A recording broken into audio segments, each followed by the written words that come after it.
Dios los bendiga, estimados amigos y hermanos en Cristo. Como siempre, es mi ruego a Dios que nos ayude y que nos bendiga, abriendo nuestro entendimiento para que cada día comprendamos mejor su santa palabra. El día de hoy les comparto este interesante tema escatológico que he denominado la tribulación y la gran tribulación. Y para ello, inicio compartiéndole lo siguiente. Si usted se recuerda, hace más o menos un mes y medio, inicié una serie de videos escatológicos y principié con uno llamado Señales del Fin.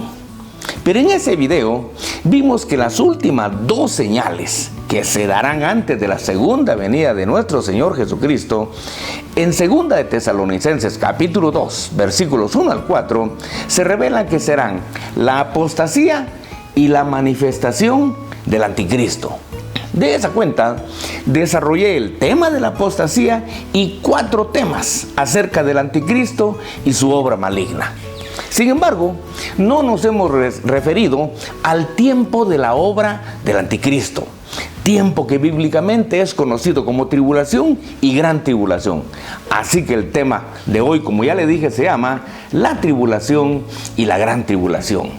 Para principiar, hablar de tribulación es hablar de un tiempo de engaño, es hablar de un tiempo de enorme angustia para los creyentes que vivirán los verdaderos últimos días. Digo verdaderos porque desde que nació nuestro Señor Jesucristo se iniciaron los últimos o los postreros días, como se lee en Hebreos capítulo 1, versículo 2. Este estudio se hizo con el objetivo de dar a conocer ¿qué será la tribulación? ¿Qué será la gran tribulación? ¿Quién la provocará? ¿Cuál será su tiempo de duración? ¿Y quiénes la vivirán? Porque nosotros obviamente no la vamos a vivir. Iniciemos entonces viendo lo siguiente. ¿Qué es la tribulación? ¿Y quién la provocará? La tribulación será un periodo de 7 años. 7 años de engaño, de persecución y de muerte que vendrá sobre toda la tierra al final de los tiempos. Pero especialmente vendrá sobre los seguidores de Jesucristo que están regados por todo el mundo. Y será provocado por el hombre de pecado que será el anticristo. Respecto a la tribulación, en Daniel capítulo 9, versículo 27, se lee lo siguiente. Y por otra semana confirmará el pacto con muchos. A la mitad de la semana hará cesar el sacrificio y la ofrenda. Después, con la muchedumbre de las abominaciones, vendrá el desolador, hasta que venga la consumación y lo que está determinado se derrame sobre el desolador. En la cultura hebrea, los 7 días de una semana representan 7 años. Los cuales, según esta cita, estarán divididos en 2 partes. De esa cuenta, se revela que el anticristo hará un pacto de paz, pero en la segunda mitad de la semana, dice, romperá ese pacto que había hecho y hará cesar el sacrificio y la ofrenda. Lo anterior significa que durante el tiempo de la tribulación, el hombre de pecado tendrá 2 facetas. En la primera mitad, el hombre de pecado se presentará como un falso Cristo. Y en la segunda mitad se presentará como anticristo. En el tiempo en que se presente como un falso Cristo, hará grandes milagros y grandes señales, como los milagros y señales que hizo nuestro Señor Jesucristo en su ministerio. Y con los cuales obviamente el anticristo maravillará al mundo y atraerá de esa forma a sus seguidores. Engañará a mucha gente y los incautos lo seguirán creyendo que es el verdadero Cristo. Esta faceta de falso Cristo será muy peligrosa para muchos cristianos, especialmente para aquellos cristianos que necesitan ver milagros para creer, o para aquellos que desconocen la palabra de Dios, ya que al ver los grandes milagros y señales que hará el falso Cristo, creerán en él y se irán tras él. pero si no se retiran a tiempo, morirán engañados. Sin embargo, en la segunda mitad del tiempo, el hombre de pecado, dice, se comportará ya como anticristo, es decir, como un enemigo de Jesucristo y sus seguidores. Y lo primero que hará será prohibir todo tipo de culto a Dios y la adoración que siempre se le había dado a Dios por medio de Jesucristo. Ahora el anticristo le exigirá para él como que fuera Dios. Y cuando los verdaderos cristianos se nieguen a adorarlo, oiga bien, cuando los verdaderos cristianos se nieguen a adorarlo, entonces principiará la gran tribulación, que se caracterizará por persecución, por tribulaciones y por muerte para los fieles a Cristo. ¿De dónde viene la palabra tribulación? El calificativo de tribulación para la experiencia final de la iglesia viene del griego tlipsis, que en el Nuevo Testamento y en su Biblia se traduce al español como aflicción, como angustia, como persecución o bien como tribulación. Las 4 palabras son correctas, pero siempre se refiere a una experiencia angustiosa.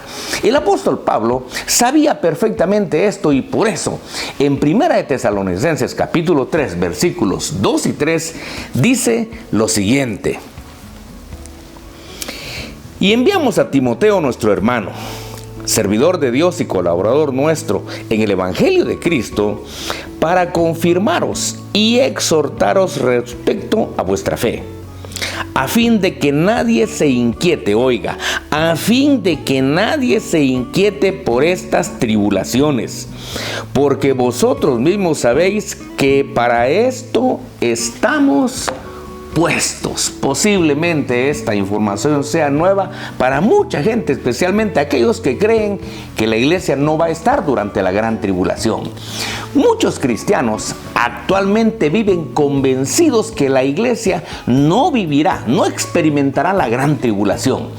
Pero si a esta cita inspirada por Dios le preguntamos ¿para qué estamos puestos los cristianos aquí en la tierra?, la cita nos dice que para vivir en tribulaciones. Que nosotros actualmente no las estemos viendo, eso no significa que no vaya a venir para la iglesia.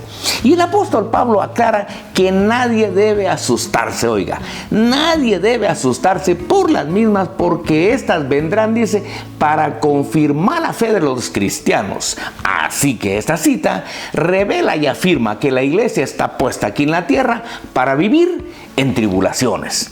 Además de lo anterior, y por si alguna persona todavía tiene duda acerca de que la iglesia debe vivir en tribulaciones, la Escritura revela que la persecución, oiga, que la persecución es la experiencia a la que todo cristiano está llamado.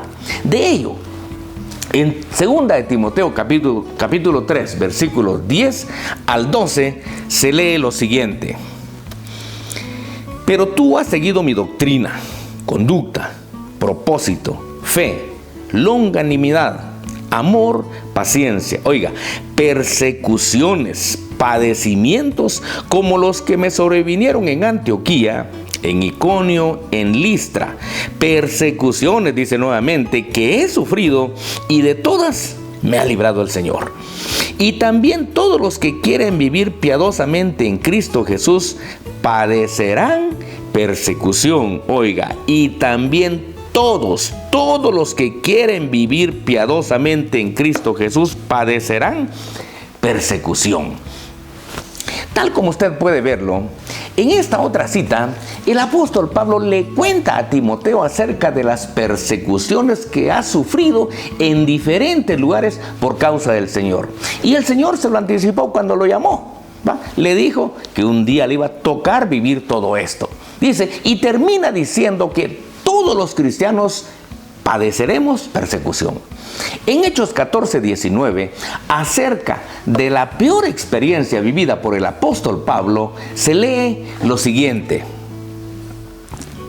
Y dice, entonces vinieron unos judíos de Antioquía y de Iconio, que persuadieron a la multitud y habiendo apedreado a Pablo, le arrastraron fuera de la ciudad pensando que estaba muerto.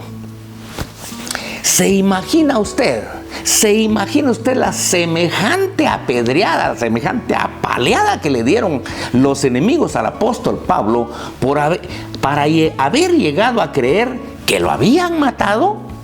Y la historia de la iglesia en general demuestra también esa realidad, ya que según Hechos 11:19, los cristianos de la iglesia de Jerusalén fueron los primeros en ser perseguidos por los judíos religiosos de Israel. Después de que Esteban, el primer mártir de la iglesia, prefirió morir y no negar a Jesucristo como su Señor.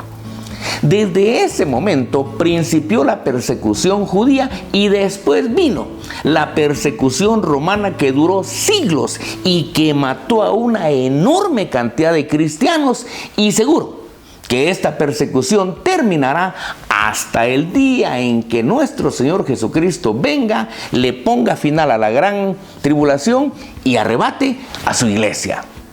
Por su parte, el apóstol Pedro, respecto a la experiencia de persecución de los cristianos por parte del Imperio Romano, en Primera de Pedro, capítulo 4, versículos 12 y 13, dice lo siguiente: Amados, no os sorprendáis del fuego de prueba que os ha sobrevenido, como si alguna cosa extraña os aconteciese. Oiga, como si alguna cosa extraña os aconteciese, sino gozaos por cuanto sois participantes de los padecimientos de Cristo, para que también en la revelación de su gloria os gocéis con gran alegría. De acuerdo con esta cita, para el apóstol Pedro, la experiencia del sufrimiento, dice, primero que nada es una prueba de fuego. El oro, dice, se purifica con fuego. Esa prueba de fuego, dice, vendrá para comprobar la realidad de la fe de los cristianos. Esa prueba, dice el apóstol Pedro, no le debe sorprender a nadie como si fuera cosa extraña, porque a eso, dice, fue llamada la iglesia. Contrario a ello, si nos toca experimentarla, dice Pedro, debemos gozarnos, porque sufrir por Jesucristo es compartir su propia experiencia de sufrimiento. Además, para los cristianos, dice, el sufrimiento es un camino a la gloria, tal como lo fue para nuestro Señor Jesucristo. El apóstol Pedro, igual que el apóstol Pablo, estaban totalmente conscientes que era normal que la iglesia experimentara persecución, tribulaciones y muerte. Por eso les dice a sus lectores que si están padeciendo, que no lo vean como una cosa extraña, porque eso es lo normal, de acuerdo a lo que el Señor advirtió. Así que la iglesia está llamada a sufrir persecución y muerte, no a paz, como muchos predicadores creen y enseñan actualmente. No a paz, como muchos predicadores creen y enseñan actualmente. Y hasta dicen que la iglesia va a ser arrebatada antes de que venga la gran tribulación. Ya le dije antes, eso no tiene ningún fundamento bíblico apropiado. Prueba del anterior es que en videos que ya se publicaron, he dicho que el apóstol Pedro murió crucificado y que el apóstol Pablo murió decapitado como consecuencia de la persecución romana a la que la iglesia fue sometida por el emperador Nerón. Así que lo que el Señor reveló por medio de estos dos grandes apóstoles, ellos mismos lo vivieron muriendo por Cristo. Además, actualmente, y según la lista mundial de la persecución de puertas abiertas, en 13 países a nivel mundial hay persecución severa. ¿Sabe usted que en Nigeria, por ejemplo, actualmente, el presidente actual de Estados Unidos tuvo que advertir a ese país que si no detenían la matanza de cristianos, él iba a intervenir? Y se dio el momento en que sí intervino.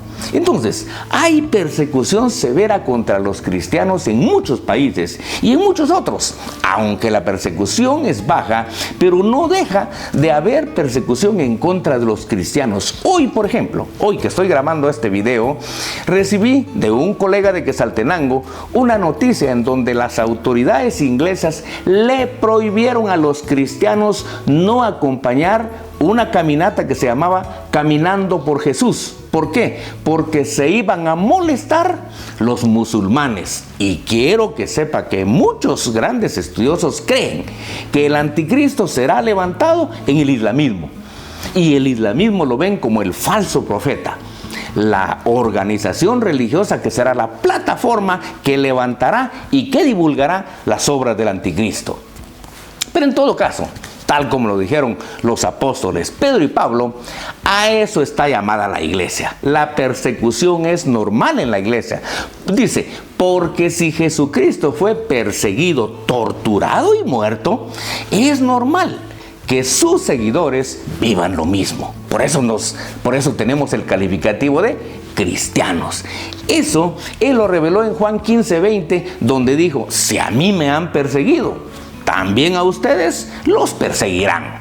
Desde aquí anticipo que el anticristo y la gran tribulación serán los precursores de la segunda venida de Jesucristo. Repito, el anticristo, la obra del anticristo, que es la gran tribulación, serán los precursores de la segunda venida de Jesucristo, quien al referirse no solo a los sufrimientos que viviría Jerusalén en el año 70, sino especialmente al tiempo anterior a su segunda venida, en Mateo 24:21 dijo lo siguiente: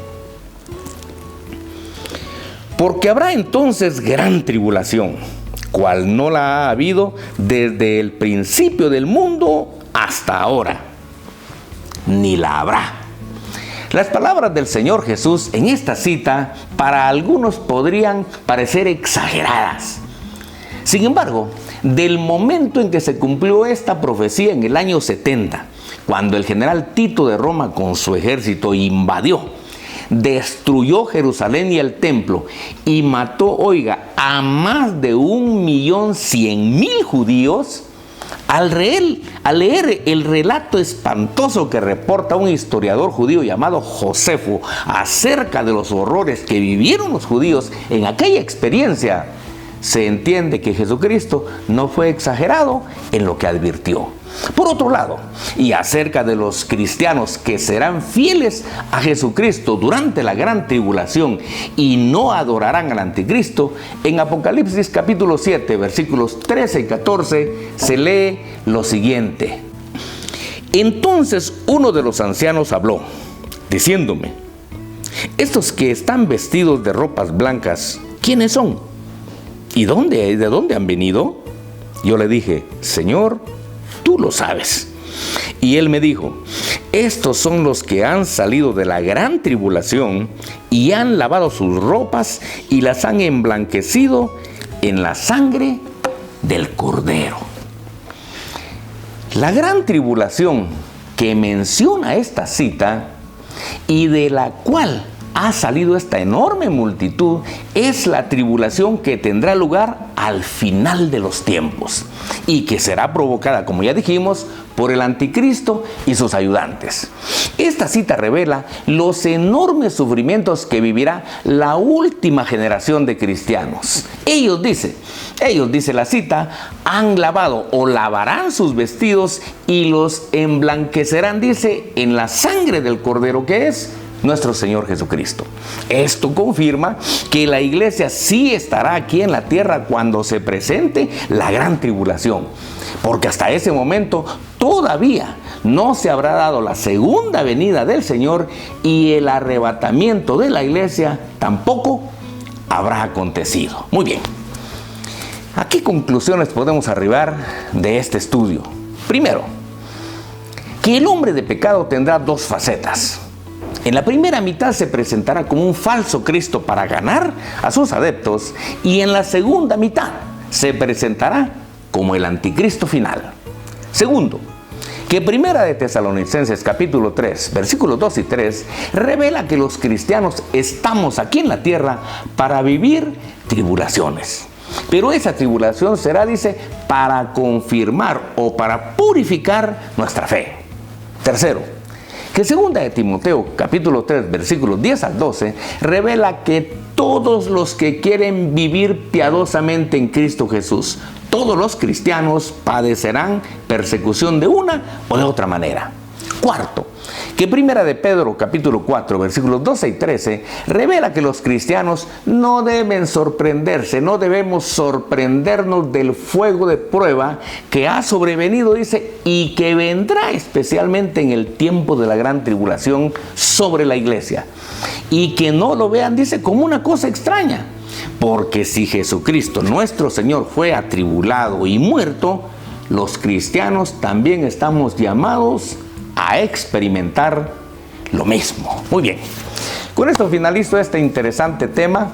Como le he dicho siempre, le recomiendo que lo vea las veces que sea necesario, analice, verifique cada cita bíblica que aquí es utilizada, y si a usted este nuevo video le enseñó algo que es nuevo para usted, le invito a que lo comparta, para que todos estemos actualizados en nuestro conocimiento bíblico. Si no se ha suscrito a este canal, le invito a que se suscriba para que cada lunes le llegue un estudio como este. Y si Dios así lo permite, nos vemos el próximo lunes.